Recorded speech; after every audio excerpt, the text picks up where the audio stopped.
এখানে sec theta সমান 2/√3 দেওয়া আছে। আমাদের বের করতে হবে cot theta plus cosec theta এর মান কত। তাহলে আমরা cot থিটা মানে হচ্ছে cos by sin, cot theta মানে হচ্ছে cos theta by sin theta, আর cosec থিটা মানে হচ্ছে 1/sin থিটা। তাহলে sec থিটা থেকে আমাদের প্রথম টার্গেট হচ্ছে cos থিটা মান বের করা, sin থিটা মান বের করা। এই মানগুলো পাইলে আমরা এটা মান বের করতে পারবো। তাহলে প্রথমে লিখি, দেওয়া আছে দেওয়া আছে sec থিটা সমান 2/√3।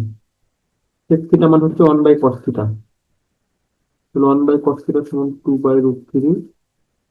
তাহলে নিচে উল্টাই দিই, cos থিটা সমান √3/2। তাহলে আমরা cos থিটার মান পেয়ে গেছি। এখন আমাদের টার্গেট হচ্ছে sin থিটার মান বের করা।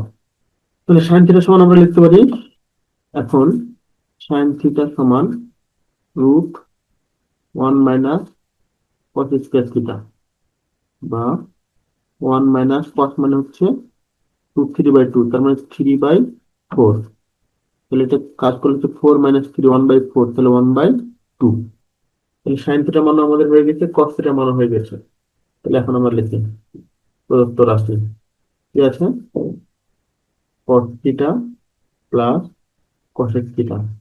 তাহলে cos থিটা মান হচ্ছে cos theta by sin theta, আর cosec থিটা মান হচ্ছে 1/sin থিটা।